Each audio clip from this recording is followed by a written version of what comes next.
Hello, this is Dan recording our penultimate class on the Mary Ward Centre course, Martha Nussbaum, Feeling, Fragility, Flourishing. And our topic this week, a pertinent one, is fear.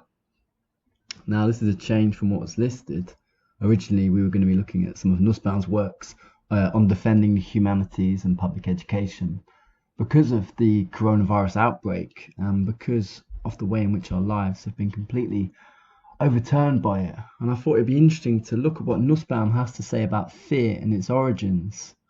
I thought what we could do is contrast that with some other philosophical and historical perspectives on fear, and then maybe we could talk about the strengths and the weaknesses of Nussbaum's account, if there's anything about the way that she views fear or the way that we might overpower it, particularly in the arguments for compassionate hope, which appear in this book and which appeared in a more potted form in last week's work, Anger and Forgiveness. Whether these arguments work for us in our own times. So this is from outside the Bank of England. I'm going to begin by showing you a series of photos taken from photographers for the Financial Times and the Guardian and the BBC. So fear in our time. Well, I sometimes do in these classes, I like to begin by setting you a bit of a question just to think about. I would probably ask you, has there been anything in the last couple of weeks that has made you afraid? But probably there's been one thing, as there has been for me. So at the moment, me and my family were all a bit unwell, but nothing serious. And fear suddenly kind of speaks in a more personal way with something like coronavirus. Not just fearing for yourself, certainly not that, but fearing for your loved ones, especially if your loved ones are people who have existing health conditions, who are maybe who are becoming more unwell. There are some people that are very close to me that I worry a lot about. And fear is something that is no longer something abstract, something that, as good philosophy tells us to overcome, to kind of reason about its causes. Something suddenly, it takes hold of you in a different way. Now, sometimes it might not even be your own fear. Sometimes we come into contact with other people's fear, and then that can reinforce our own sense of fear. So if we think about the coronavirus lockdown and we think about when we first started becoming aware of people self-quarantining or wearing a face mask, this was weeks and weeks before our own lockdown, but in small ways, in different ways. We might have seen pieces of a jigsaw starting to appear, and that might have made you, it certainly made me worry. I remember I was travelling around on public transport, still a bit actually, in the days leading up to the lockdown in London. And I noticed that places were getting less populated. I noticed more and more masks. I started thinking, is this safe? But needs must. I carried on. Maybe you were kind of faced with these difficulties as well. Maybe this virus isn't as serious as other people make out. Maybe it's the reason why it spread so much in China and Iran are some peculiar problems related to those countries. Us in the West will be fine. Who knows? We all had our own story, but what we have seen in the last couple of weeks is fear, our own fear, and the fear of others, and the amazing and unexpected effects it's had. In the year 2020, we wouldn't expect a city like London just to become deserted often. If you're at home now and you probably are under the lockdown, and if you look out of a window, if you can see a street or something, or suddenly places have become much more empty. But at the same time, you might not have wanted to try your luck. I know I've been avoiding going to anywhere that I thought could be remotely busy, like the local high street, in case I walked past other people. At first, it's because I didn't want to get the virus. Of course, the whole time I did have it. But now I don't want to give them the virus. So you avoid people and places become empty and deserted when once they had been thronged with people. But it's not just about that. There are other factors when we think of what has made us afraid with coronavirus and the lockdown. Things like this.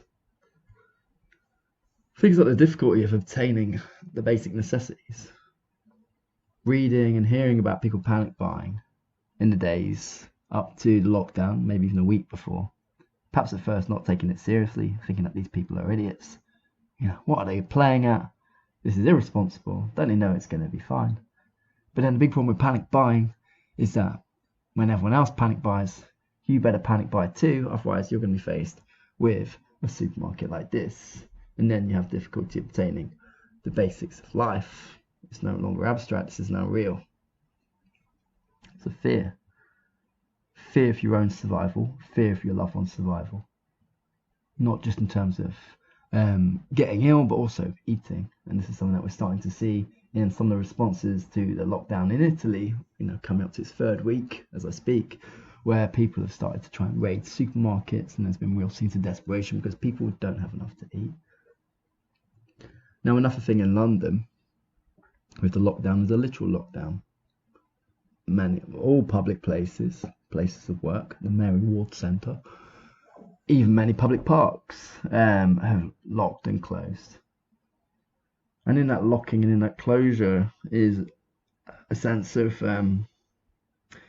needing to exclude others that might harm us, or maybe less often that we might harm them, but also we ourselves being excluded. Fear meaning that we lock ourselves away in our own homes, we hide ourselves away out of safety, out of public instruction, and we wait. And in that situation, what do? Maybe, and I suspect this is probably the case for many of you, we oscillate between fear and hope. So, when we are oscillating, what kind of philosophical guidance might we turn to? Well, I thought we could start by looking at two great Stoic philosophers, Epictetus and Seneca. And I hope when things get back to normal, we will be running a course on the Stoics at Mary Ward Centre, which I'm very much looking forward to giving. Now, we've had some introduction to the Stoics already through Martha Nussbaum's work. She gives a very sympathetic and very interesting reading of Stoic philosophy focused on the emotions earlier in her work. And then what we get, interestingly, in her later works is this kind of increased, not disavowal, but this increased frequency of statements that the Stoics wish to cut us off from all emotions, which I don't see that argument being present in Nussbaum's more detailed studies of the Stoics earlier. I'm thinking here of the therapy of desire. And I think it's something like the therapy of desire which we should really turn to when we're trying to understand the Stoics through Nussbaum rather than the later writings. The Stoics give a very sophisticated account of the emotions. They are seeking a condition of apatheia, of not being disturbed. It's not necessarily a condition of not having any emotions, but what we're trying to do is eliminate painful emotions. And of those, fear is one of the greatest. So what does Epictetus say about fear? Well, he says something that reminds you of a certain quote by Roosevelt, which also appears in this Nussbaum's Monarchy of Fear that we have been reading for this week. Philosophy's main task is to respond to the soul's cry to make sense and thereby free ourselves from the whole of our griefs and fears, to free ourselves from fear. Okay, well, how do we do that? That sounds great. How should we free ourselves of the fears that we are currently experiencing? Well, there's something in the various Stoic attempts which we could say is broadly concerned with understanding the causes of fear. We see this in a line by Seneca. The man who has anticipated the coming of troubles takes away their power when they arrive. So what we're dealing with here is a kind of foresight, a reasoned foresight. What are the things that could make us, or people like us, afraid in our lives? What is the nature of those fears? And then how do we help our souls respond? Of course, we're dealing with a very different context. In the left, you have Epictetus, the freed slave. On the right, Seneca the Younger, a tragedian, as well as a philosopher. This is very much a Nussbaum man in that respect. Now, one is a freed slave, one is a member of the Roman aristocracy, close to the emperor, Nero. In both, what we well, we have a kind of a society which is very different from ours, which doesn't yet have the same religious traditions that we have, the Abrahamic traditions. Of course, Roman culture is very different as well, and the idea of cosmopolitanism in a multi-ethnic, multi-religious empire. Cosmopolitanism being such an important part of Stoic philosophy is an interesting one, and this is going to be our topic for our final week. Now, in what respect can these figures speak for our fear, or not speak for it? Let's look at two more lines, and then let's look at a slight difficulty with the Stoics. Epictetus again. Whenever I see a person suffering from nervousness, I think, well, what can he expect? If he had not set his sights on things outside man's control, his nervousness would end at once. Maybe there is an element of blame, but what Epictetus, I think, is trying to get to here is that philosophy should help us focus our minds on what we can control, on goods that we can attain, that are not unattainable. If we seek for things that are beyond our control, and usually these are things like wealth, status, honor, sensual pleasure, things that we cannot ultimately control all the time with surety, and with the safe understanding that our flourishing is guaranteed, well, then we need to look elsewhere. We need to look to philosophy. We need to look to a certain frugality. Okay. But what Epictetus is also saying out here is this idea that our nervousness, our anxiety, could end at once if we do set our sights on what is within our control, and that is a very interesting proposition. Let's see what Seneca has to say. He kind of says something a bit similar, but it's in a slightly longer form. And he's got an interesting phrase that I'm going to come to at the very end of this. So, Seneca, everyone faces up more bravely to a thing for which he has long prepared himself. Preparation, foresight, we're getting a picture here. He continues, those who are unprepared, on the other hand, are panic-stricken by the most insignificant happenings. We must see to it that nothing takes us by surprise. And since it is invariably unfamiliarity that makes a thing more formidable than it really is, this habit of continual reflection will ensure that no form of adversity finds you a complete beginner. Okay, that's an interesting statement, isn't it? We wish to avoid being novices.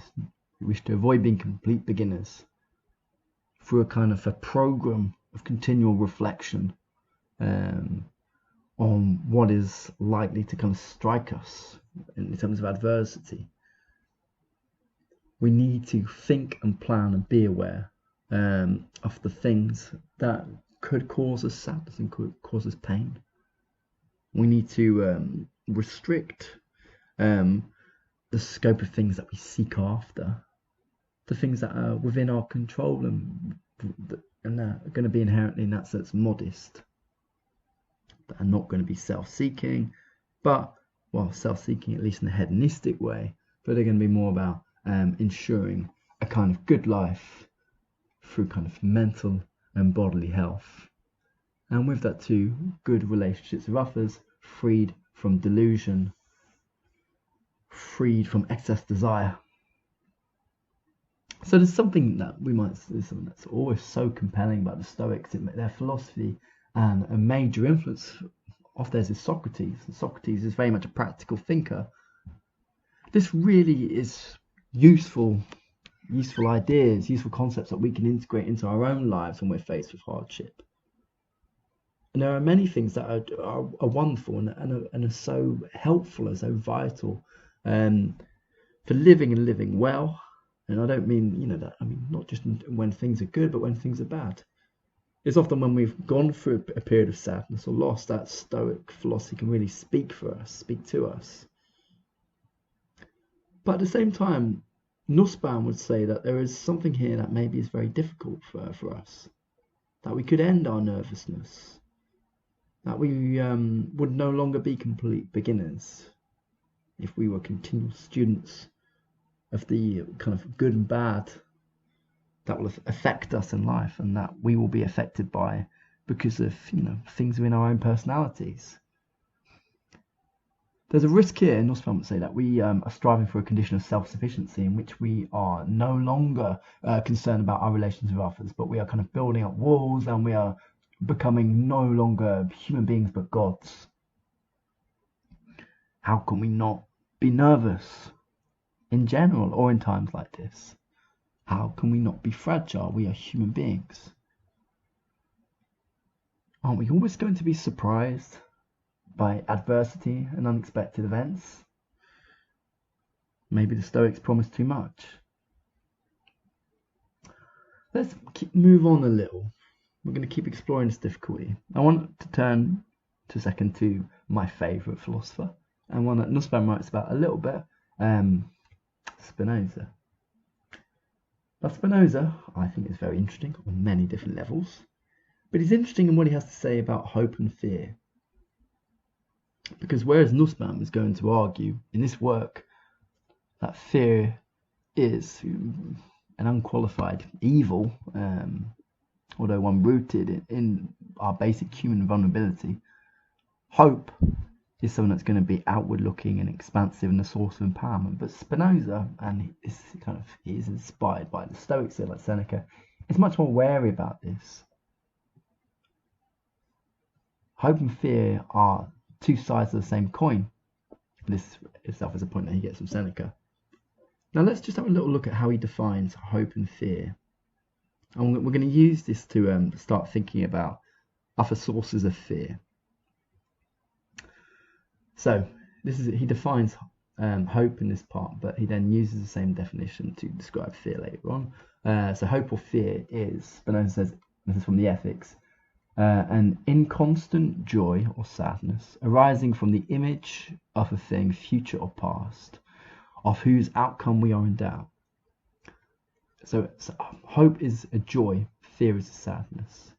Sometimes these are translated as pleasure and pain, inconstant variable. So we can also say like fear is a variable, it's an uncertain pain, sadness, a negative emotion that arises from the image of something in the past or in the future, where we are in doubt about it. Now it's interesting that Spinoza uses past. Is there some kind of reflection there on personal memory when we have flashbacks of something and we're not sure if we said or did the right thing, or we feel guilty in some way or unsure about how others have seen us? Perhaps that's there. But we would say that, most commonly hope and fear are about the future. We're worried about things that are uncertain. That could happen to us. We feel a sense of pain, dread. Now, Spinoza, we'll come back to him at the very end, I expect.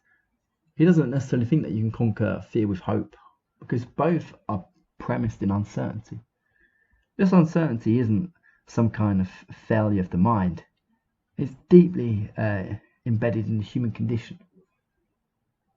As human beings, as beings of nature and limited by nature, striving for things that we judge will aid our own survival, there are many things that are beyond our control, and many things that we're therefore uncertain of. Many things that we cannot be sure of. We think about this virus, we think about our loved ones. We cannot know what is going to happen. We know we're vulnerable. We're also dealing with a pandemic of which there isn't yet a cure. But to just simply indulge in totally idle hope for Spinoza, and also for a kind of ancient tradition, getting Seneca, is dangerous. You even get this in ancient Greek thought in the historian of Thucydides, who very much warns against idle hope. He blames hope itself for causing the Athenians to engage on two very foolish decisions in the Peloponnesian War against Sparta, which has very bad consequences. One in which the Athenians, when they're attacked by Sparta, decide to bring all their own citizens within their walls, and a huge plague spreads. Their hope was that by hiding behind a wall that they could repel the Spartans and everything would be okay. Thucydides thinks, you can't just hope. A second disaster for the Athenians is when they go on this kind of all-out military expedition to Sicily, and it's a complete catastrophe. Perhaps you might say the problem here isn't hope itself, but it's irrational hope, or it's hope that isn't based on good grounds. And this could be one way that we can find a middle ground. We'll get to Nussbaum in a second. I want us to keep thinking here about the broader uncertainty of fear and how we respond. Some ways being inherently rational, in some ways we might say with historical retrospect being irrational. So let's have a little dive into the medieval and early modern world of Europe with a bit of art, which I think is a great way of exploring this topic. It's a sideways look. And I'm going to show you some images of hell. Well, this one first is the devil, looking very monstrous, with a human face and fangs in his stomach. He's got kind of animal, reptilian features. The fire burning beneath him on the left, and then you'll see on the right, these are by various artists, images of sinners who have been damned, burning and being punished in flames for eternity. Okay, you think, why on earth am I showing you this? Because there's something about fear, and Nussbaum is going to root this in the psychology of a child, but I think we should think about this more broadly within human history and something that's as much adult as it is child. Fear is something that really is a very deep feature of human societies throughout time. Fear of death, fear of hunger, fear of disease, but also the great difficulty of explaining death, of explaining uncertainty, and therefore the ways in which this fear of death has led to elaborate superstitions and organized religions, providing a kind of a very vivid, if not very detailed account of what the afterlife is like. Usually not that much detail on heaven, but often a great amount of detail on hell and punishment. Now, you'll notice that I'm kind of underlining vocally this fear of death, and that's because I'm just making a nod here to Lucretius on the nature of things, on the nature of the universe. It's sometimes translated, a Roman poet who puts into verse Epictetus' philosophy, says that the fear of death underpins all human life, and it's this fear of death which is the basis for organized religion. And what organized religion does is it exploits this fear, of which we are deeply gullible for obvious reasons, and it leads to these kind of very dangerous tyrannical regimes trying to control our minds and control our bodies. Now, when we look at medieval Europe and we think of these images of hell, if we're not especially sympathetic to Christianity, we might think that these are a kind of form of social control. Of course, we need to investigate where these images appear, and in a lot of cases they're from altarpieces, so they would have been at the front of churches. So people would have seen them, they wouldn't have necessarily just been in the house of a bishop or an aristocrat. You might notice actually on the image on the left, you can see kind of figures with the like the monk hairstyle. Like, this is a warning to different people about the dangers of transgression. So you might see these images of hell and think this is just about trying to scare people to follow the church's commands and not think too much. And no, you know, there's grounds for this view, certainly. But we also need to keep in mind, when we think about any society in which there isn't a clear way of dealing with pandemics, and there isn't a readily accurate science of explaining the unknown, that through fear is an underlying need for certainty. And what religious beliefs of this sort, you know, kind of expressed in artwork here, do or did, was provide a kind of sense of certainty that all our actions are meaningful, that our souls are considered of equal importance by God. God is concerned about what we do, what we think. He does not want us to transgress, and if we do, this is a terrible thing that happens. in a society in which things might seem very chaotic because of many plague epidemics, because of warfare, because of the unreliability of the food supply, famines, hunger, and so forth. What this does is it gives, they're all part of a much broader and very sophisticated religious worldview in which life has meaning, actions have consequences, and our souls really do matter. And that terrible things like the loss of a child through disease can be explained. They can be explained through providence, through something related to God or the devil or witches.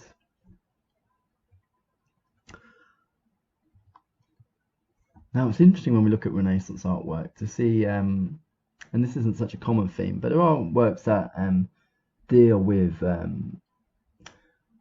epidemics like plagues. So on the right here, I'm going to pronounce this guy's name wrong, Jose Lieferinci. We can see that there's a kind of figure that's wrapped up in white. So these are people that have died of the plague. They're plague stricken. There's another man who we can assume is ill on the floor, and then you've got the guy who's picking up these bodies. Now you'll see the priest is praying. You have the kind of townsfolk in the background on the left, despairing. You've got the castle walls. You've got somebody carrying a body away. Now, if we look further up those walls, we can see a winged figure, and we can also see an angel. Amidst this kind of plague, we have a kind of holy battle. We have a battle of good versus evil, and above those, you might see somebody kneeling down praying. This is Saint Sebastian.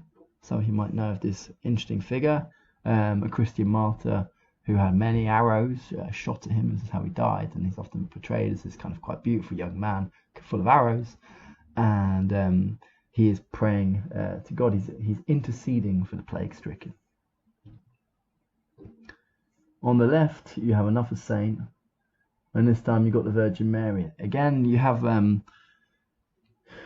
amidst death, amidst disease, a sense that there are figures that we can appeal to. There are sources of protection. And it's interesting, I know it's a very different world that we now live in, that nowadays we appeal and we look to the state for protection, look to governments for protection. But in this era, there aren't states with any real power that can do anything like this. People are looking for saints, they're looking for holy figures to grant mercy so that their loved ones might recover. Because people didn't always necessarily die of the plague, they called it. People could recover. And how do you explain why one person lives and another dies?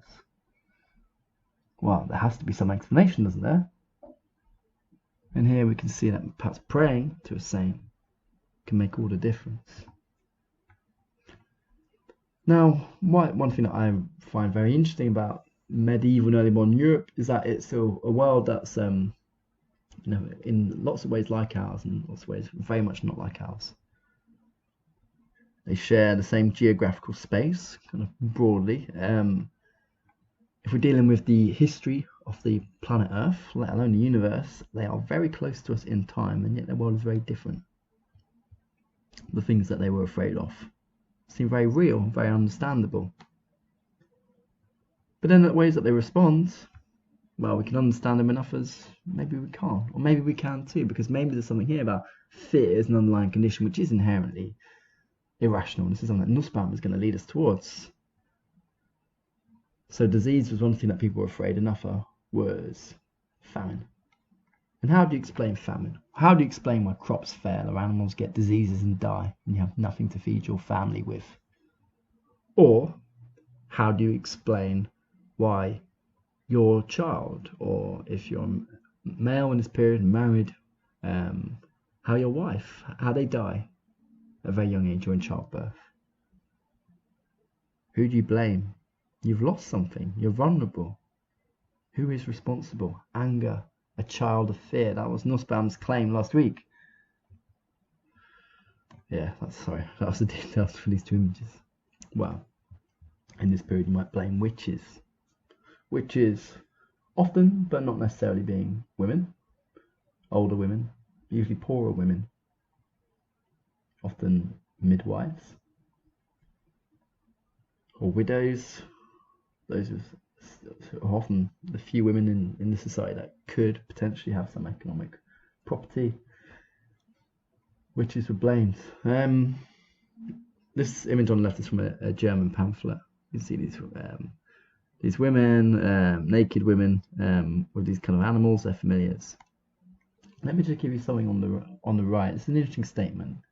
It's going to go in a kind of predictably kind of, you know, we might say, over the top, you know, like reactionary way, but it begins in quite an interesting way.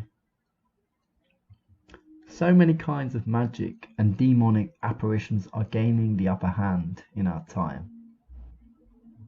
So many kinds of magic and apparitions. Now, however, one of the things that affects Europe in the late 16th and 17th century is what's sometimes called Little Ice Age, massive climate instability, crop failure. Crops are failing, and people are worrying. This affects many countries. The writer continues, this is an anonymous pamphlet from 1590, that nearly every city, market and village in Germany is filled with servants of the devil, who destroy the fruits of the field with unusual thunder, lightning, showers, hail, storm winds, frost, flooding, mice, worms, and other things. Now that's curious, because what we've got there is a natural problem, don't we? This is about what we, as historian would say, this is about climate instability. It's about changing weather patterns. This is just about the adversity that affects any farming. But here, the explanation from fear, vulnerability, loss, says, well, servants of the devil are going through the fields and they're destroying things. These are the witches on the left. They are using all their power, not just against the fruit of the fields and livestock, but yes, not even sparing kinsfolk and close blood relatives who suffer painful illnesses ending in death. And they direct all their industry in order that all kinds of death arise among the people. So we have a period in which there is climate instability, there is hunger, and we know that when people are hungry, when they're malnourished, they're much more susceptible to disease, the painful illnesses. But how do we explain disease? And how do we explain death? Perhaps one of the advantages of our time with something like the coronavirus is that we have so many laboratories and so many scientists working on identifying COVID-19 and, you know, experimenting with many different sorts of vaccines and so forth. This is very different from the past. So we have fear of witches. We've got another kind of fear, and this is a fear that Nussbaum also, well, I should talk about witches, sorry, but this is a fear that Nussbaum will talk about of a sort in this reading with Donald Trump and the Islamic world. And that's fear of the other, we might say. Fear in this period of the Turk being a catch-all for Muslims across the world, but associated with the Ottoman Empire. The Ottoman Empire being much of what is now Turkey. Now, the Ottoman Empire was very powerful in early modern Europe, and it was frequently pushing into Europe. There were like these kind of significant battles, the siege of Vienna, the Battle of Lepanto, where it looked at points like the Ottoman Empire might kind of annex parts of Central Europe. That doesn't happen. But stories proliferated about the cruelty of the Ottoman Empire, and we see that here. Albrecht Dürer, an artist some of us will know. We have the figure, the Sultan, on the bottom right there, and his kind of officials kind of very cruelly murdering prisoners who are tied up in all sorts of horrible ways. There's something about this kind of like massive kind of frequency of bodies, unclothed bodies, you know, kind of falling from different directions, which might be reminiscent of those images of hell. And if certainly in the, if you imagine the eye of the viewer, this would be quite similar. That the Turks, the Muslims, are like those little reptilian demons, punishing. We cannot trust them. We cannot do business with them. They are part of an axis of evil, an enemy civilization. Of course, xenophobia is not new. I don't doubt it will be a feature in future societies. Let me show you something else. This is a curious one. Turkish pride. Now, if you look, it's a strange image, and you'll see something in a second. We have a kind of, this is meant to be the figure of a Turk Muslim, and we see his kind of face, and it's kind of just like this kind of large turban. Now it looks like maybe he's got some kind of like fairy jacket or something like that on, or maybe not. So watch this. This is gonna work. Yeah. You see, I've been teaching myself a little bit about PowerPoint now that I'm working from home. Now look what happens when the figure turns upside down. You might start to see a new figure. Yeah, you must be able to see it by now. You have the devil with his horn and his flaming hair, his pointy ear. So the Turk and the devil are two sides of the same coin. What we're dealing with are European artists, Italian artists, on the other side of the Adriatic are the Ottomans, encroaching into the Mediterranean. They're afraid of their safety and survival. And out of fear comes an offering and dehumanization of the other, disgust at the other, fear at the other, anger at the other. Okay. Don't worry, we're going to get to Nussbaum shortly. Another philosopher who writes very insightfully on fear is Thomas Hobbes. Now, Hobbes is an interesting one in many respects. He was born in the year 1588.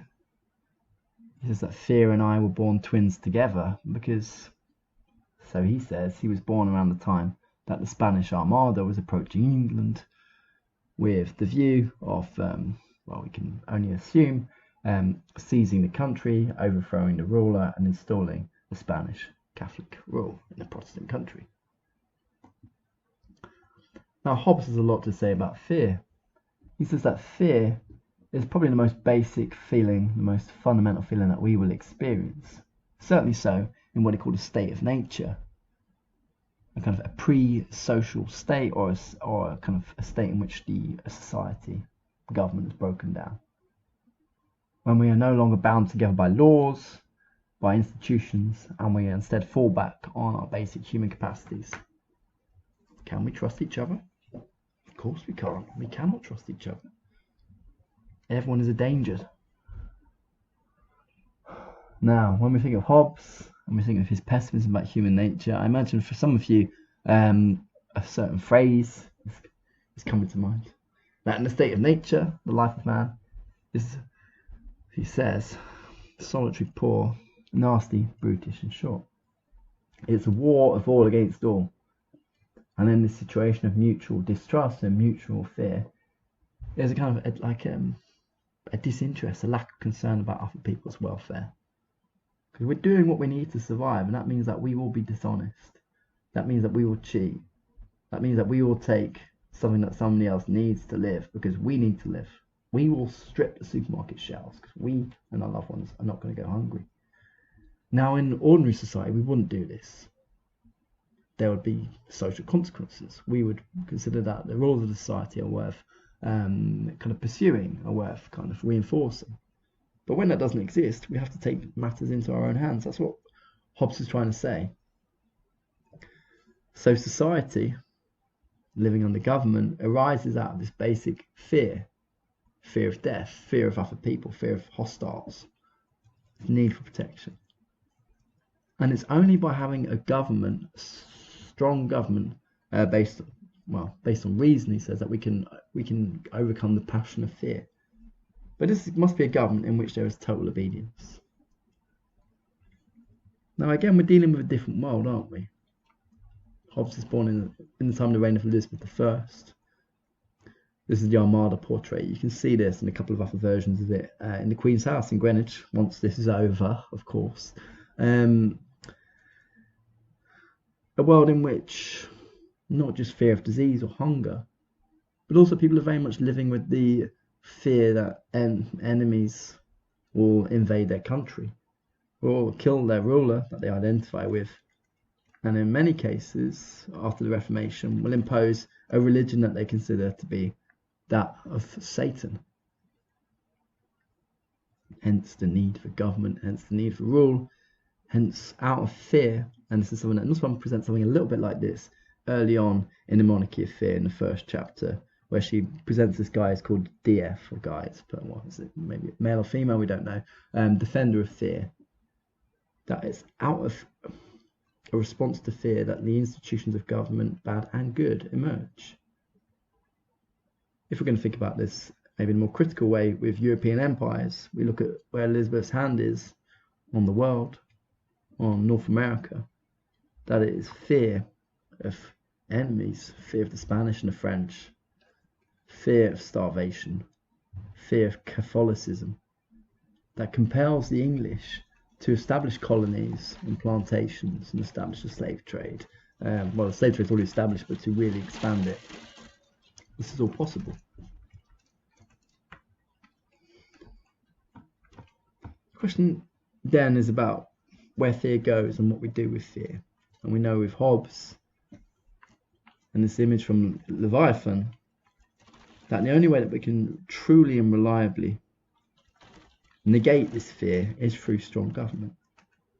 For a ruler that embodies the body politic, or those little figures in his chest, in his arms, who rules with the sword and the scepter, that's the scepter, but through military power and religious power.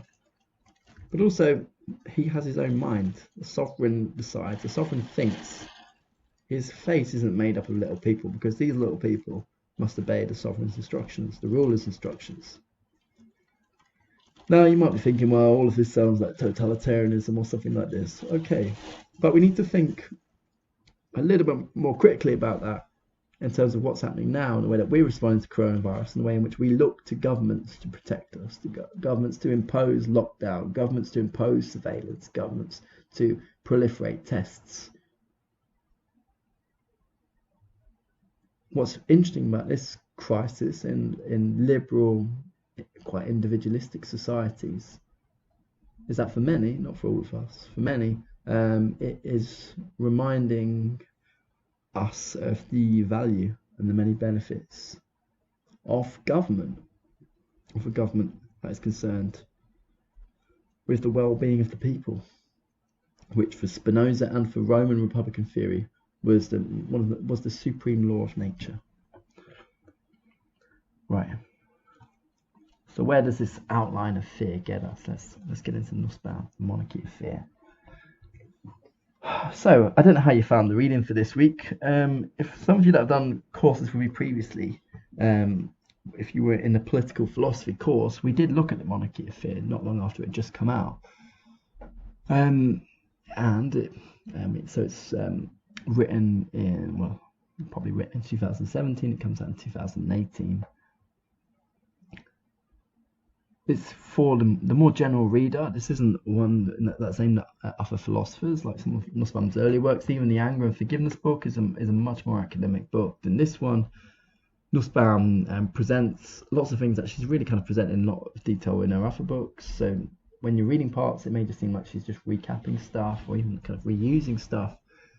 But I think what we need to do is think of this book as something, at least maybe in terms of how it's pitched, how it's marketed, as something that introduces Nussbaum to a wider audience, even though she already has a fairly wide audience, in relative terms for a modern philosopher. So she begins by talking about her feelings, her life. She talks quite movingly about her background. She presents lots of things that are going to be familiar in terms of her understanding of the emotions, anger, disgust, and so forth. But she's writing, this book is really prompted, and she says this in the first chapter about the election of Donald Trump and how that's kind of, how it's caused fear to spread throughout many parts of American society. And she's thinking here for students on the left, but how Trump's election itself reflects a certain deep sense of fear among American voters of the right, a fear that he was able to kind of channel, realize, by offering a complete change, by offering to drain the swamp, by offering to bring back jobs, to make America great again. But also how Trump in himself as a figure, this is something that we talked about a little bit last week, may also be considered as somebody who is deeply afraid. it is said that he's very afraid of germs. And we looked last week at the frequency with which he uses emotions of disgust to describe things he doesn't like, and how disgust, according to one study, and sensitivity to disgust resonates a lot more with voters on the right than it does on the left. Is Trump himself somebody who is deeply afraid?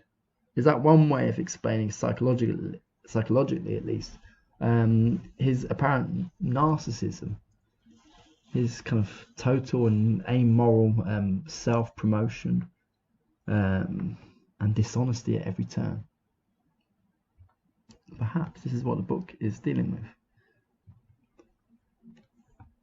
There are things certainly early on in Trump's kind of premiership that were very alarming, like the far-right rally in Charlottesville, where one left-wing counter-demonstrator was murdered by one of the protesters, and the way that Trump exonerated these Nazis, I seen that there were some very good people among them. He refused to condemn them. So Nussbaum talks about this kind of, there's this fear of the other, of America since 9/11 and it's the regular demonization of Muslims, but also the fear that it was causing our students, fear that America has lost its soul, that America has been taken over by a basket of deplorables, Hillary Clinton's phrase, which Trump then used with glee quite well. Nussbaum says early on, well, this is in the first chapter, that America, in that kind of pain sense, never was a bastion of equality and liberalism. She talks about remembering in her early life the racism and homophobia that were just endemic and ordinary to everyday life. Liberal America is something that hasn't been permanently achieved. It's a continual work in progress, she says. It has to be fought for. It needs to be based around certain practices: hope, solidarity, love, compassion. And I think when Nussbaum is talking and sort of criticizing in a certain way the fear of her students, she's trying to find a way out of the paralysis of fear. That means that we end up just getting angry and blaming the Trump voters as idiots. We need to get beyond this. We need to kind of think instead. And we saw this with the way that she described the transition with anger. We need to focus instead on future welfare, on reciprocity, on interdependence. We need to kind of think. We need to not blame. We need to not see the world in terms of an us and them, a good and bad, the populist kind of frame. We need to view everyone as human, as incomplete, shared incompleteness. She used this phrase of Rousseau last week. And that's harder, isn't it? Because when we are afraid, it's hard to think. And it's easier to blame and to lash out. So this is part of the approach of a philosopher looking at our times and offering some careful remedies, offering what she describes as a cautious hope. Nussbaum speaks insightfully in places about the basis of fear in America. And she will talk about fear as reported in the right-wing press in America, but she talks about just general, universal, social and economic sources. I'll give you a couple of passages, one from the beginning of the book and one towards the end of chapter 2. Many Americans feel themselves powerless, out of control of their own lives. We're going to keep on in a second, but just keep this in mind, this vulnerability, this natural, innate vulnerability of human beings, which necessarily leads to fear. Nussbaum also talked last week about how anger itself reflects a form of vulnerability. Okay, let's continue. They fear for their own future and that of their loved ones. They fear that the American dream, that hope that your children will flourish and do even better than you have done, has died and has slipped away from them. These feelings have their basis in real problems. Among others, income stagnation in the lower middle class, alarming declines in the health and longevity of members of this group, especially men, and the escalating costs of higher education. Later on, she'll give other examples as well. This is about kind of poverty, worsening poverty across America, lack of access to healthcare, lack of certainty. All of these factors drive fear. This comes up again towards the end of chapter 2. Fear always simmers beneath the surface of moral concern, and it threatens to destabilize democracy, since democracy requires all of us to limit our narcissism and embrace reciprocity. Okay, let's not rush away from that one.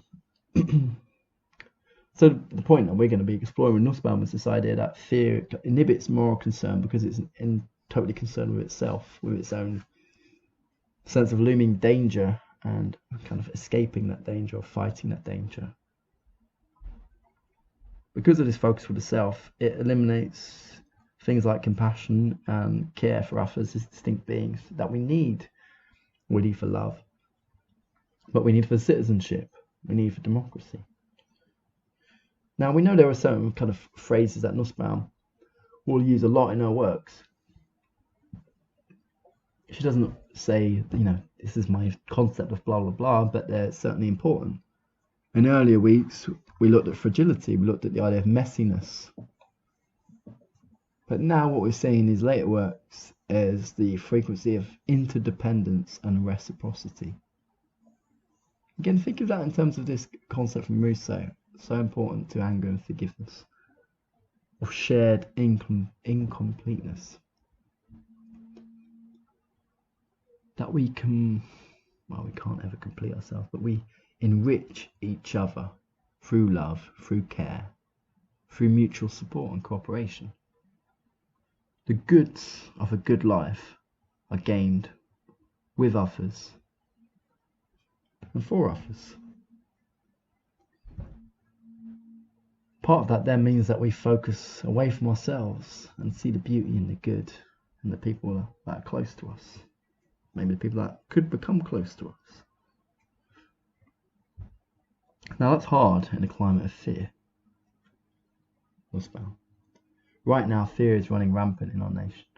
Our narrative of fear tells us that some very bad things can easily happen. Citizens may become indifferent to truth and prefer the comfort of an insulating peer group who repeat one another's falsehoods. One thing that is interesting actually about the Monarchy of Fear is that Nussbaum has both the right and the left on the ropes. We've seen this a little bit in earlier works. It's something that in a discussion forum that took place, I think it's Sabina and Anne both mentioned that Nussbaum at times seems to kind of represent very much, but unconsciously, or sometimes consciously, quite a privileged middle class perspective on things. And at times she's aware of it, but she's very dismissive of this idea that she only speaks for a certain socioeconomic group. I think this came up in Anger and Forgiveness. She kind of makes this point that anyone who kind of questions her credentials is guilty of bad faith. And through this example of being in the gym and people wanting to hog gym equipment.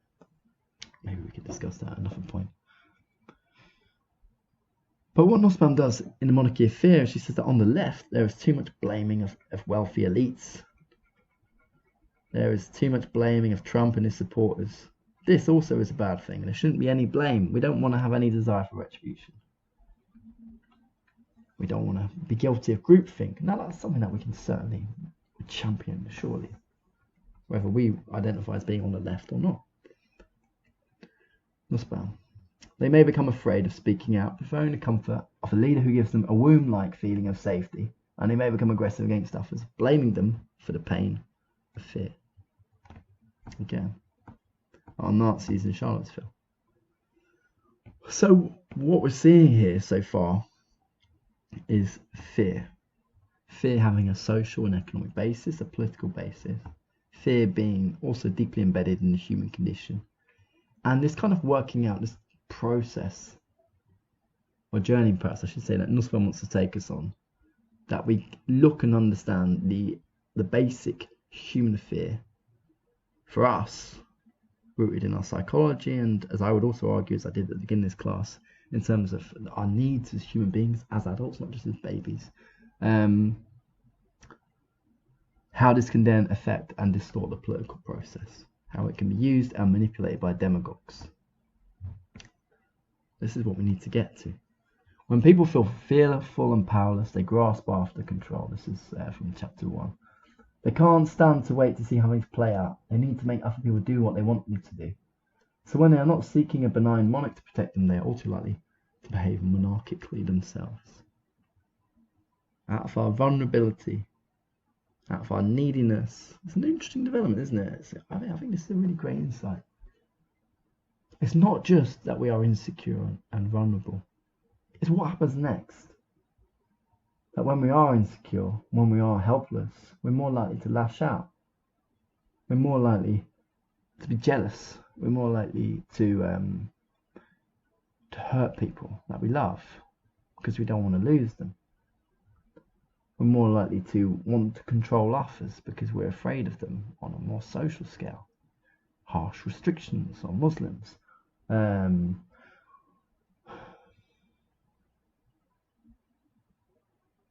So we're dealing with something that is deeply human and has deep political consequences. Right, we're going to move to the next section here. We're going to look now at chapter 2, which is the reading that I set you. And I want us to think a little bit about how Nussbaum presents fear for us human beings. So I want to show you an image that some of you might have seen. Don't worry, this is not some gloomy image of hell.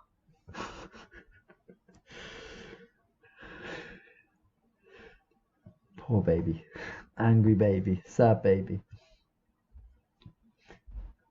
Now chapter 2 begins really nicely with the horror story that is the life of a baby, the everyday life, unremarkable life of a baby, not being able to move your limbs, being in the dark, being hungry, being in pain, not being able to understand anything, not being able to cry out for help to get the things that you need.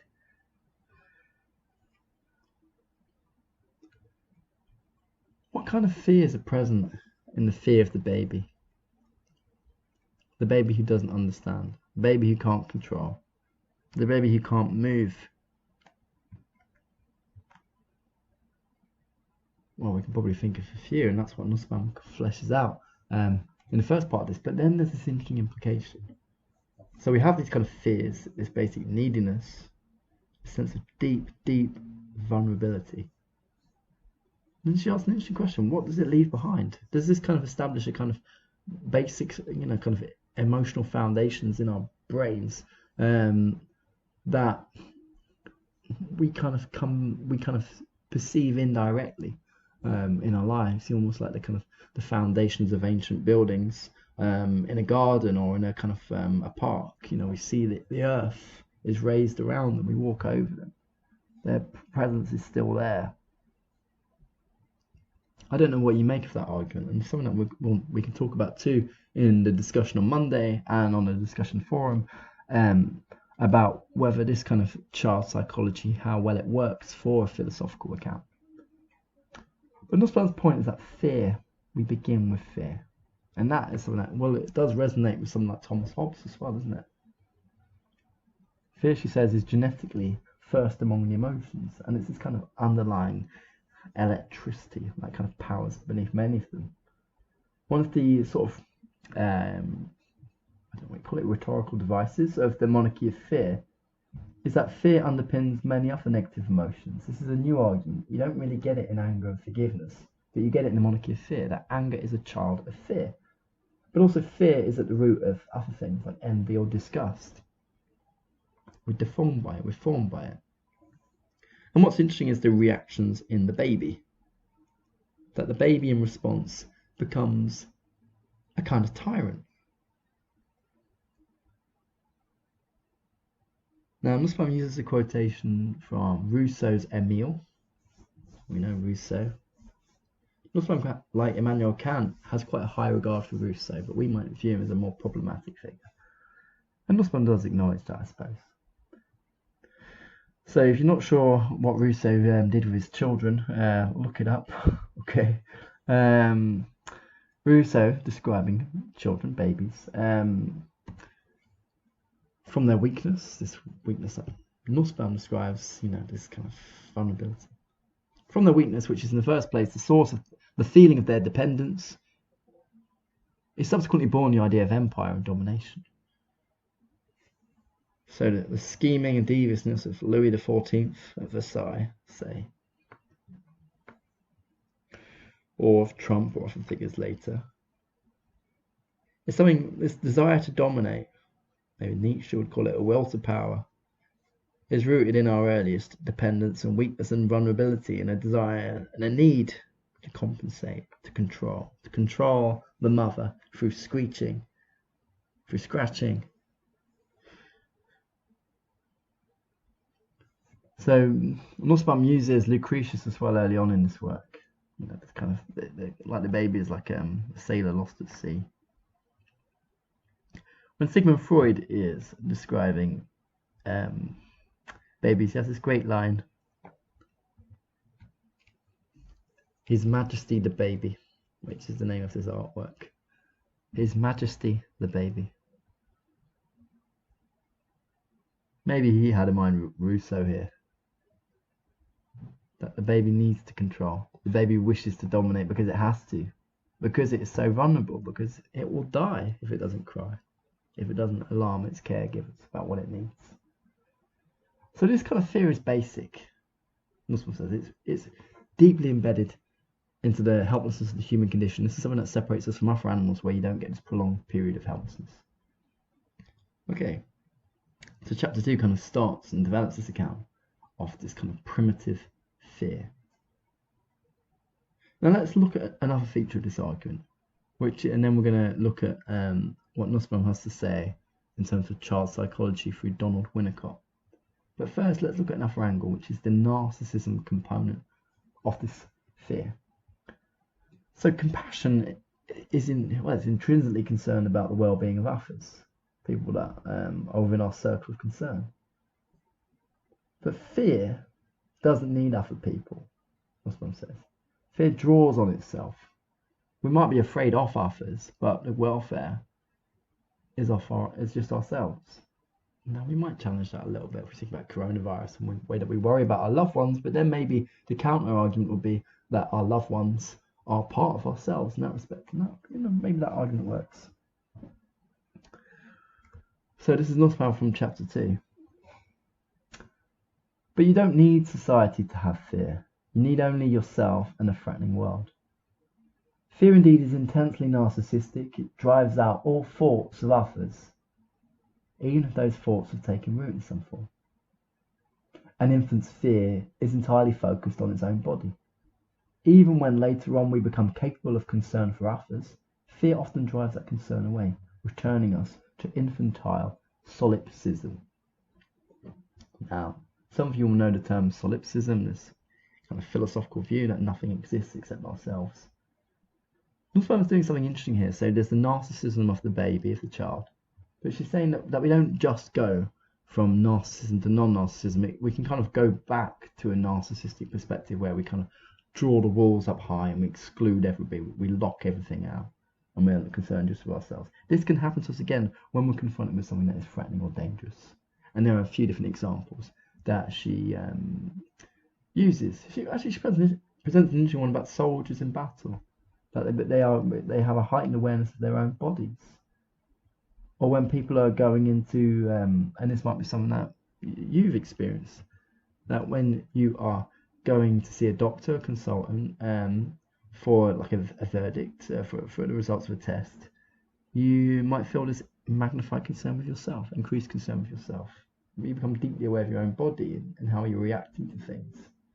You feel much more in your body, I suppose. Or maybe not. Maybe the anxiety might mean that you perhaps feel a bit disembodied. You might float out of your body. Maybe that's a form of psychological pain relief. But in these cases, when confronted with something that is a danger, that is a threat, we retreat inwards. I think that's the point that Nussbaum was trying to make. And of course, Proust makes an entry here too. The character Marcel, we might remember him when we discussed love quite a few weeks ago. And the way that Marcel would try and keep his mother in his room at night, reading to him and so on, because he was afraid. Because he was afraid, he wanted to control. And then this kind of plays out with his relationship with Albertine later. We might remember from the class on love that he says that he only really becomes aware that he loves her when she dies, when he realizes that he was dependent on her. Before that, he'd been kind of toying with the idea that he didn't love her. In this respect, it's all about control. It's about control not because he is a controlling character, but because he is deeply afraid. And maybe when we think about anybody who is very controlling, or autocratic in some way, that we are dealing with somebody who is deeply insecure and deeply afraid. That doesn't mean that they're any less dangerous for it, but we're dealing with somebody who feels very vulnerable, I suppose. Now, what do we do to get out of this state of fear? So Nussbaum looks at the work of Donald Winnicott, and child psychology is something that begins to appear in her works. I don't know when it starts to begin, but I've noticed it really more in the last 10 years. And Winnicott is an interesting guy, an English guy. He is a pediatrician, but he's also a trained psychoanalyst. And he studies children. He's one of the very first child psychologists. So Nussbaum looks at his work to get a sense of how children manage to kind of develop beyond the state of kind of total fear or kind of tyranny of monarchy, she calls it, of narcissism, and how they're able to kind of be on their own and play on their own without their mums being there. Now, Nussbaum first presents this in terms of in a political way. She talks about the need to construct a facilitating environment, and this is about democracy. We want to go from monarchy, from Hobbes and that body politic and absolute rule, to a society in which we're equals, in which we all, if we're adults, can vote, and in which we are aware and respect each other's rights. We might even add, this is from Nussbaum, their equal moral worth and dignity. Now, if we're going to get to this state of democratic reciprocity, we need to do certain things. We need to leave behind that narcissism. We need to develop what Nussbaum will call, and it's an interesting phrase, moral adulthood. This is part and parcel of proper citizenship. That nation states and their education systems should be enabling, should be training young people to be moral adults, to be generous, to be grateful, to be kind, to have goodwill, to be informed, to think for themselves, to be skeptical, to be willing to dissent. All of this is vital. And yet, this interesting link, this kind of background link that isn't really, I don't think, fully fleshed out in this book, the link between human psychology and child psychology and authoritarianism and democracy. I'm trying to think if there's anything that really goes on a similar journey in more depth. And I don't think this is a writer that Nussbaum would have much regard for, but I'm thinking here of Wilhelm Reich, a psychoanalyst in the 1930s, writing about fascism. Writes a book called The Mass Psychology of Fascism. And when he's talking about the rise of fascism in Germany, he roots it into masculinity, sex and sexuality, about authoritarian family structures that kind of cultivate a kind of a disdain, a disgust at different parts of femininity, at different forms of sexual expression, that I suppose in a way psychologically straitjacket people in a certain direction. But Wilhelm Reich also says that fascism isn't just about oppression. It's something that the masses, or some of the masses, actually desired. They got a kick out of it. They felt empowered by the opportunities that uniform wearing and authoritarianism offered. They could feel powerful. They could lash out. They could dominate the others, scapegoated.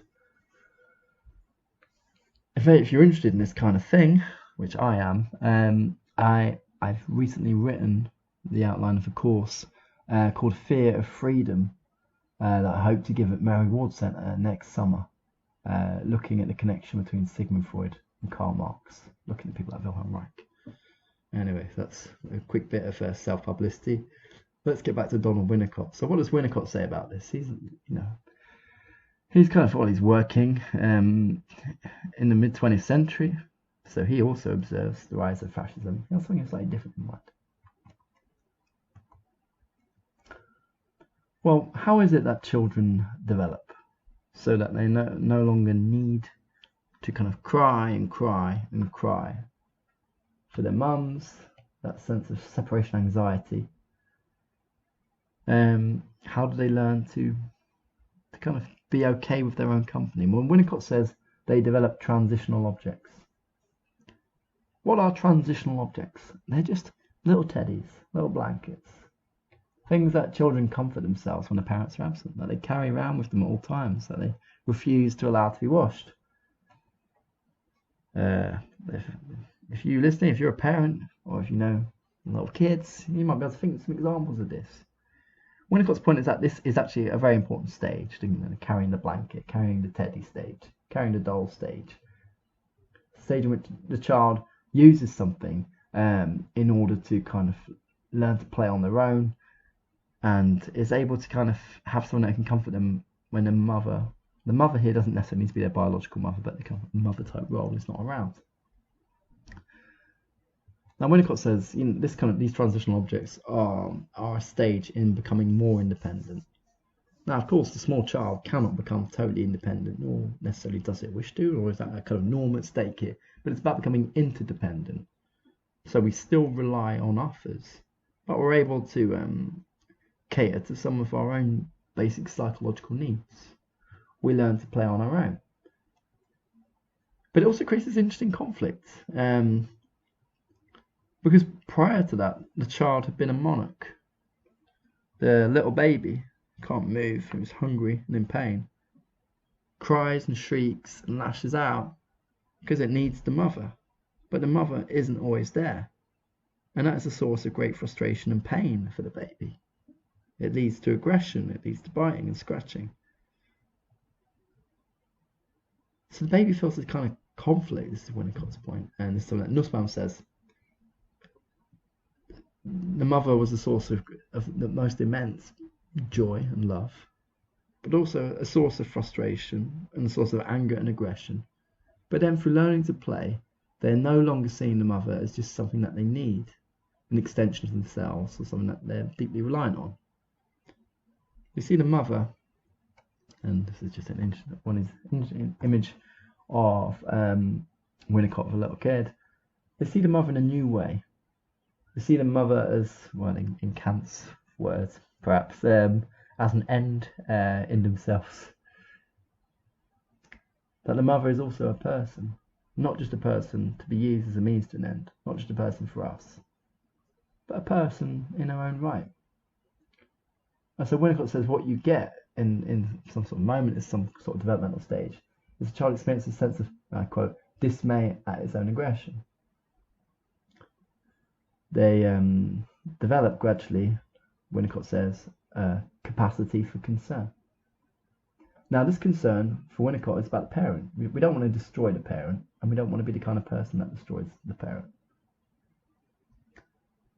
So morality is developing here, a moral concern, not about like other people, not about people in distant countries, but it's just about the welfare of the parent that is loved and that had been a source of aggression, source of feeling aggressive before. The child realizes that it's bad to feel aggressive towards something that they love. Now, Winnicott says that playing is really important for this. That when the child plays, like the little child in front of you, we can assume, they are developing a new imaginative inner world. When they're playing with toys, when they're playing with other children, in which, I suppose, and we see this when that children move around little figures of cars, or bricks, that they have a kind of power. They have a power to move space, to cause and effect. They become aware of things as being distinct objects. They become aware that things have different roles, that one thing can have a certain role to another, and that you can play with different roles. And when learning about these different roles, and we can imagine playing, but we can also imagine here, Nussbaum or Winnicott don't give this example, but speaking as a young parent, My son is nearly 2. Kind of maybe a slightly higher, more developed stage than this little one here. Books. Little kids love books. They love stories. But what happens to these different characters in the stories and the different roles they play? Winnicott is saying that a deep imaginative world develops in which we become aware of different roles. We become aware of people as distinct, and therefore that people shouldn't be harmed. Parents shouldn't be harmed. Now, an interesting implication emerges out of this. I think it's one of the ways in which Nussbaum likes Winnicott, and I think we should like Winnicott. His writing is quite technical, but he's a very interesting writer. That even as adults, we must cultivate our imaginations. We must include time to play, to muck around, to take on different roles, to not just be caught up in maybe what Simone de Beauvoir would call the grown-up world, the adult world of rules and work. It's a great line. Nussbaum quotes this: "We are poor indeed if we are only sane. There is more to the good life than simply that." Okay, so where are we getting here by this point? So we're talking about fear. Fear is something rooted in our basic vulnerability. Fear is something that can have political consequences. Fear is something that Nussbaum argues, using Winnicott, that is fundamental to the outlook of a baby. But also fear is something that we can emerge and climb out of through becoming aware of others. And this happens through a kind of love, through a kind of moral concern. And Winnicott, he gives this example of Gabrielle, this 2.5-year-old, who is sort of very shaken up because a younger sibling has been born, and how they kind of play, and how he was very attentive to her inner world, so that she could kind of learn to kind of confront and understand that this new sibling wasn't a threat to her. And there's Nussbaum gives the account of this, the kind of mock birth with her dad. The dad, in that case, shows vulnerability. But then you get this interesting aside where Nussbaum has obviously done a lot of research into Winnicott, and Gabrielle ends up becoming a psychoanalyst, and she can't really remember the Winnicott sessions except for one in which she forces Winnicott to play a rough game, and then she feels guilty for it later because she knows that he's ill. And so Nussbaum makes a fantastic point out of this. It's not, I don't know if this point is really that present in what Winnicott is saying, but she is a brilliant observation. That for Gabrielle, moral concern, this kind of self-awareness, switches on through play in which she sees that Winnicott is a distinct person and somebody who can be harmed, and somebody who therefore shouldn't be harmed. She can't remember anything, or not much, except for feeling guilty. And what she was doing, the rough game, was causing him pain, but he still carried on. Okay. Now, it's a Nussbaum class, so a certain philosopher is probably going to appear at some point. I think you can guess which one. So Aristotle. And his book, The Rhetoric, appears here. Now, just keep in mind here, and I mentioned this last week, that when we're looking at this book, Rhetoric, we need to keep in mind that this is a book that's written for people that write speeches or are learning the art of speech making. And so all of the guidance here about the emotions is it's within a certain purpose. Okay, it's about understanding how emotions are used in public speech. So it's not necessarily a kind of a work that is kind of about the study of the emotions in themselves. Just keep that in mind. But still, I think it's one of the earliest works that we have available, because it survives in writing, that are kind of indicating a science, a psychology, a science of the emotions of a sort. So what does Aristotle say about fear, and how does this relate to the ancient Greek world? Well, Aristotle says that fear is created if A, the speaker, portrays the impending event. So it's got to be some impending event, some future event. Remember, Spinoza talked about past and future. Aristotle's saying future. So fear is created if the speaker portrays the impending event as highly significant for survival or well-being, if we are threatened. If B, they make people think it is close at hand. And C, They make people feel that things are out of their control. They can't ward off the bad thing easily on their own. The person making the speech must be also seen as credible. So fear is about our survival or vulnerability. It is not remote. You might think of this in the way that people have been writing about the effects of climate change for 20, 30, 40 years, but there has been very little action. And then perhaps more recently, it's become, we have become more afraid of things like Extinction Rebellion and other protest movements because we're now seeing it close at hand. We're now seeing serious climate disruption. But things have also got to be out of control, that we can't control this fear. It's dangerous. It threatens us. So Nussbaum gives as an example one from the ancient Greek world, that there's this city called Mytilene. I don't know if that's how you pronounce it. It might be Mytilene or Mytilene, where there was a rebellion against Athens, and there's a kind of a debate among the Athenians. What should we do with this rebellious city? So you have one guy, Cleon, a right-wing populist. He is saying, lock them up. He is saying, execute all the men and enslave all the women and children. So we have this kind of fear. And then we have another, I've not got his details in front of me, I think it's Diodotus, who says, no, hold on a minute, this would be a great mistake. We mustn't just lock them up. We should kind of forgive them. This rebellion was only led by a small number of people, and it would be wrong to punish everyone for this. But then Cleon kind of persuades remember it's a democracy, the citizens of Athens again. He says, now hold on a minute. If we're easy on them, then there's going to be more rebellions among all the other cities. So we need to teach these guys a lesson. There needs to be payback. And then so there's this kind of like debate, but then luckily reason prevails, as it were, and the instruction to kill and enslave everybody is a second instruction comes and is corrected. Now what we're dealing with is that thing that was brought up earlier about the politics of fear. Fear is part of the human condition, but fear very easily can be used to dehumanize, to murder, to enslave many things.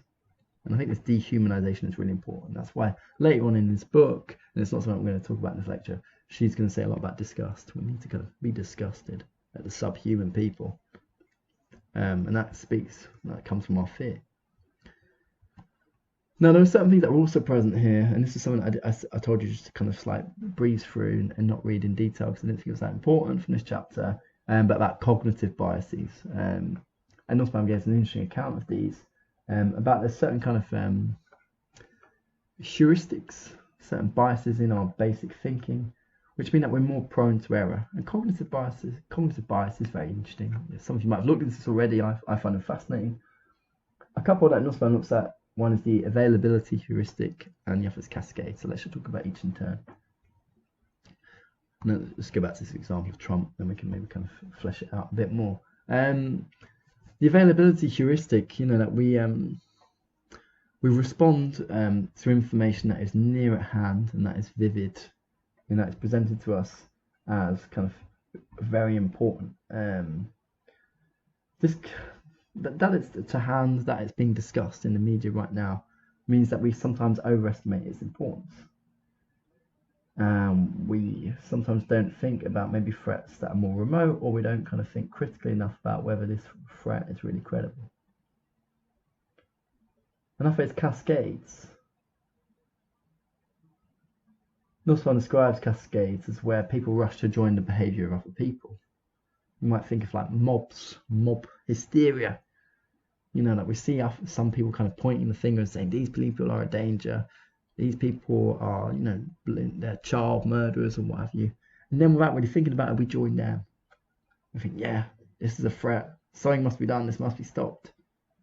And we're not thinking. We're just joining with others because we have a cognitive bias in that we are predisposed to just thinking that other people and other groups of people must be right, or that this is a threat that we must take seriously. Maybe not. So we're thinking this with Trump's America, with fake news, and where fake news will report certain things as a pressing and urgent danger. Like the way that kind of immigration in the United States has been covered, that the apparent threat from Latin American countries, the apparent threat from Islamic countries. And what do we need to do? Well, we need to buy guns, surely. And how then we join with others without necessarily thinking. We join in huge crowds. We mass. We need protection. And we're going to punish the others. We're going to punish the bad people. Or we're going to vote for somebody who speaks for people like us, who is credible. Especially when that person so often points out the threats, the disgusting things that endanger our way of life. So Nussbaum, as you can rightly picture, is very much against all this stuff. Something like Trump is a deep danger for American democracy.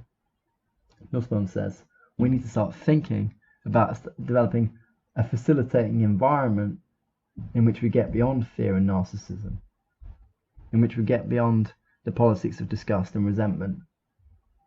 We need something different. I quote, correct facts, informed public debate, and most important, a spirit of dissent and independence on the part of the citizens. So this kind of healthy skepticism that we've kind of talked about earlier, reciprocity, these are all really valuable, but they're hard to come by in a time of fear, in a time of socio-economic uncertainty, in a time of resentment.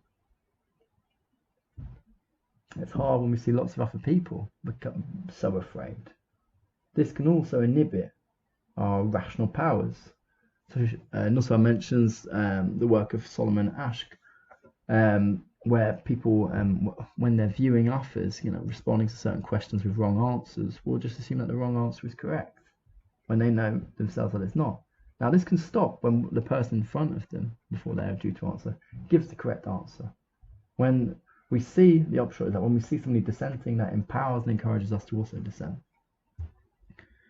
But otherwise, peer pressure and conformity can be really dangerous. If somebody is telling us what to do, we may just go ahead and do it. Now, there are a couple of experiments that we might have in mind here. The Stanford prison experiments, the Milgram experiments, where people are put in certain roles, prison keeper, prisoner, or told to kind of zap the person for getting the wrong answer and to increase the doses, the power. Where an authority figure tells us to do something, we do it because we are afraid, because other people are doing it and we wish to stay in line. And there's something that is deep about human psychology that is there, and therefore it is essential for liberal democracies to recognize and reprogram these fears, to develop a facilitating environment so that we can dissent when we think that dissent is worth pursuing, that democratic reciprocity is our underlying value. That's hard. It's hard in a time of fear. It's hard in a time of demagogy. But we've got to try. Again, think to yourself, does this link work? The child psychology and political psychology. Maybe it's really insightful.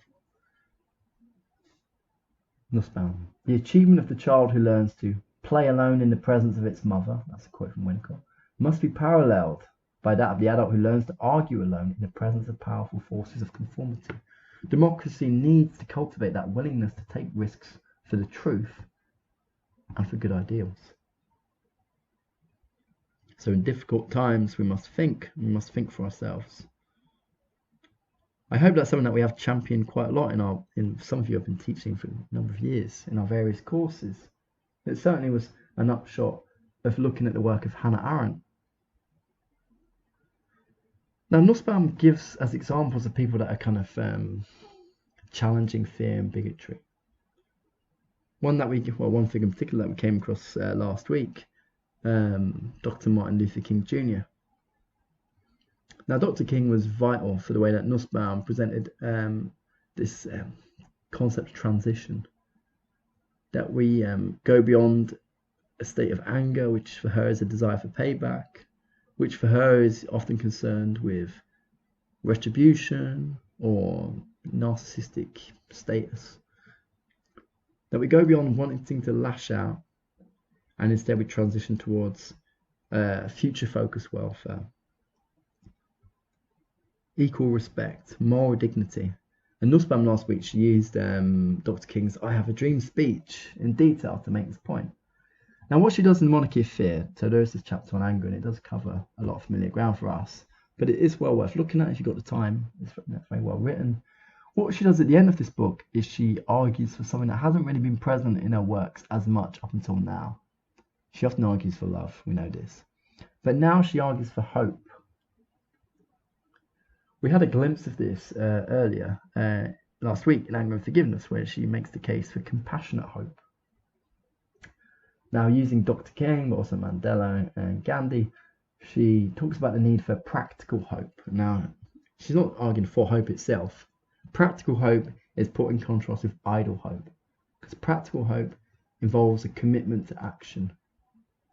Maybe it's not idle in that it's not dominated by delusions, the distrust of hope that we had with Thucydides at the beginning. Now, for Nussbaum, hope really is key for overcoming fear. While they kind of share this kind of common state of existential uncertainty, hope, she says, is like switching on a light out of darkness. Whereas fear is focused on the individual, and it looks within, it shrinks, she says. Hope expands. Fear is self-protective, but hope is vulnerable because it looks forward. It lifts up. It wants to embrace and find strength with others.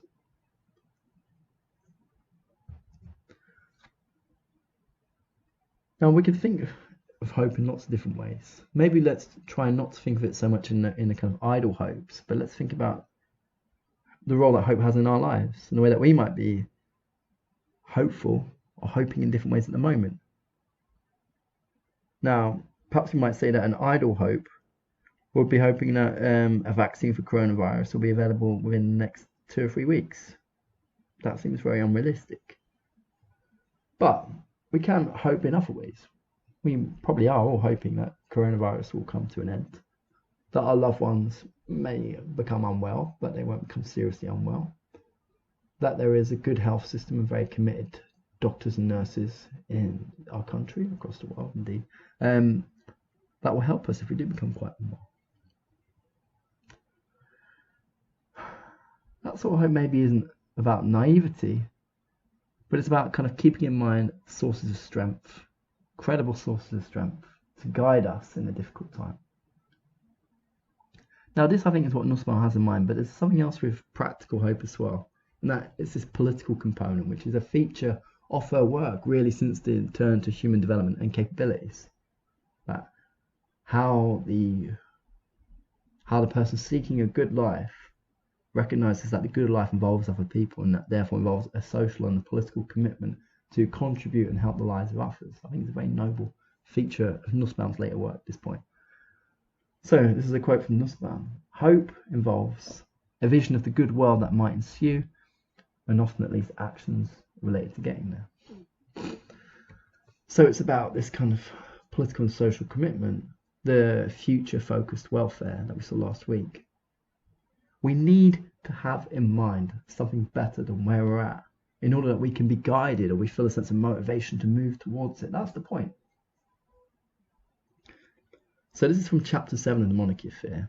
And this chapter we did look at on the political philosophy course that somebody did for me about a year ago, about why hope is a good thing. So we need hope to strive towards something. We need hope for trust. We need to be able to trust others, and therefore that involves believing that they are reliable in some way, are well disposed towards us. We need hope for love. We need to trust. We need to believe that our loved ones love us, I guess, or will be there for us, or that our love matters. Nussbaum also draws on the work of Immanuel Kant, for whom hope is very important. It's one of his 3 postulates of practical reason. What are those 3 again? What can I know? What may I do? And what should I hope?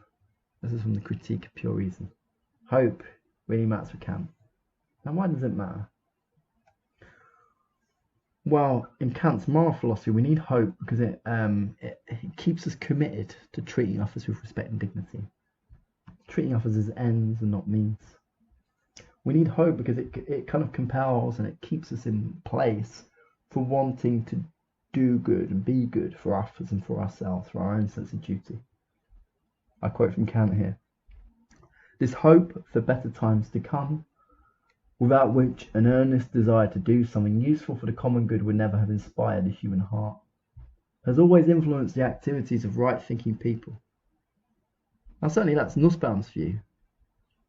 When she thinks of Dr. King and others, they have a dream. They hope for a better world. But that hope isn't just a hope that is kind of parked. You need to do something with that hope. It needs to involve a practical commitment. You need to recognize how that better world would be achieved, and then you recognize, you identify others with which you can work with towards this. And you don't seek payback. In Nussbaum's argument, you're expansive, you involve others, you forgive, you love, and through that you develop profound moral authority.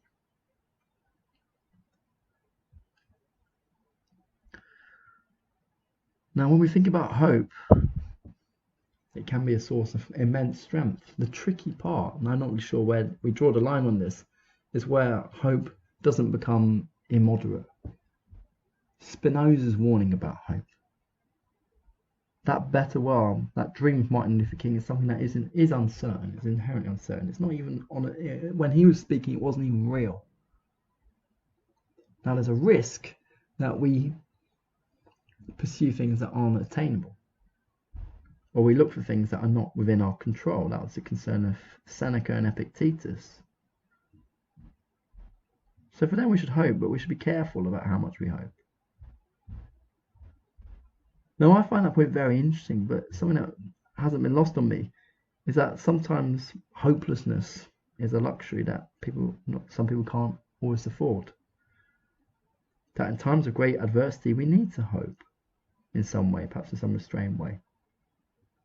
And in situations when we are really against it, and this can be kind of construed in many ways, then we need to believe that something better is possible and attainable. So this kind of view of hope appears in the civil rights movement in writers like James Baldwin, that we, hope is something that we need, this demand for the impossible, for change. We have to want change, we have to believe in change, so that intolerable racism is no longer an inevitable fact of our lives. Now, we looked at last week briefly, protest. And there I made a point to you all about the importance of anger and indignation as a way that kind of compels people, keeps people in protest movements and in social movements.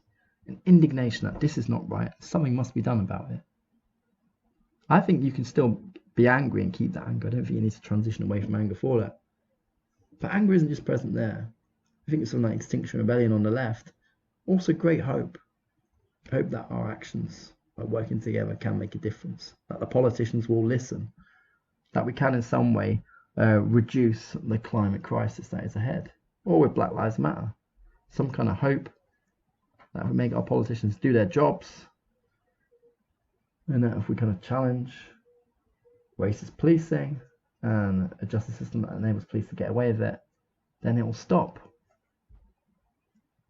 So hope, perhaps more so than anger, is vital to protest movements. Okay, we're getting there, folks. Just a final one. This is one that I put up on Moodle. This was sent to me by John, so thank you, John, for linking me to this piece. The historian Yuval Noah Harari, Sapiens and books like that, has written this great piece in the Financial Times about coronavirus and thinking about the world after coronavirus, because this world will be with us again relatively soon. I hope. About what happens next. What kind of world we want to live in afterwards? How do we want to live now that we have been in lockdown? Do we want to live in a world of greater surveillance, of nation states locking others out, excluding others, stopping all flights, blaming each other for the virus? Or do we want to move towards a world of greater global cooperation and solidarity? That's his point. He says we need to have in mind, and we need to be thinking about and envisioning and striving towards a world of greater cooperation and solidarity. But nothing like this is guaranteed. It's not just something that's going to inevitably emerge. When we think about this century and the last century, we have seen liberal democracies collapse in different ways, into forms of authoritarianism, into reactionary populism. Nothing is assured. And that is why, when we think about maybe our own political commitments in the world after this, there has to be this continual striving towards justice, towards solidarity, towards cooperation, towards respecting all human beings as of equal worth and dignity. But these can't just be platitudes. There are times in which states will genuinely put them under threat. So what do we do then? We need to have a vision, don't we, of a better world, or a vision in which our ideals are put into a form of practice so that we can persuade others of the benefits and advantages. It may seem like utopianism. This is a charge that's often been made against the left. But the living improvements of the last kind of century or so for many, many poor people in terms of healthcare, education, working rights are the consequence of powerful trade union movements and the consequence of working class men and women being involved in world war efforts, fighting against fascism, so forth. We need to keep with us then a deep practical commitment, and with that then is the place of hope, and is something that enables us, like with Roosevelt, to overcome the fear of fear, to overcome fear. Ultimately, Nussbaum would say, it's about love. It's about loving others and loving the people that we're close to and wanting to kind of champion and protect their rights and their dignity. It could be our partners, our close ones. It could be our children or grandchildren, our parents. Nussbaum also says at the end of the Monarchy of Fear that doing nothing is dangerous. She uses a phrase from Cicero. To not do anything about injustices is a passive injustice. If we don't intervene, it is a passive injustice to others that we don't champion and defend. Even when justice is very difficult, we should still pursue it. Even when a world in which there is equality, or in which kind of health and social care are really adequately protected, so that they're ready to kind of withstand even terrifying pandemics. These are things that we must fight for. Okay, so let me give you some lasting questions. And this is stuff we can discuss on Monday and on the discussion forum. So tell me, have a think. In what ways does Martha Nussbaum argue that fear is fundamental to the human condition? I've tried to give an account here, but I want you to think about what you thought of the reading.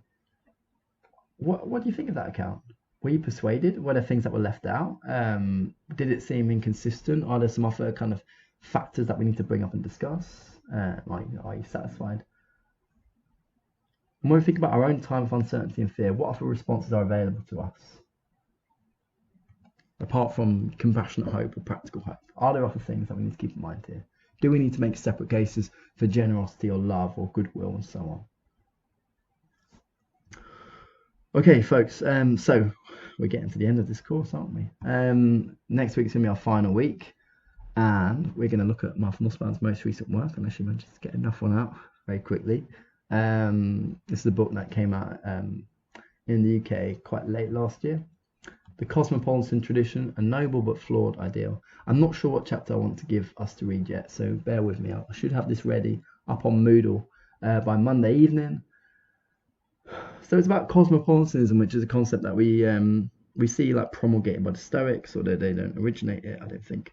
And we're going to think about the Stoics, to then think about some broader themes in Nussbaum's work. Like, we're going to use this class as a bit of a recap on the themes of Nussbaum and Nussbaum overall. We'll talk about liberalism, the emotions, fragility, vulnerability, the capabilities approach, and then we're going to think about Nussbaum as well as a public philosopher, as somebody who is remarkably prolific in her works, and what that means. One of the things that maybe makes the Monarchy of Fear a little bit frustrating to read is that she often kind of takes stuff from previous books and just reuses it again and again, and this can be a little bit disappointing.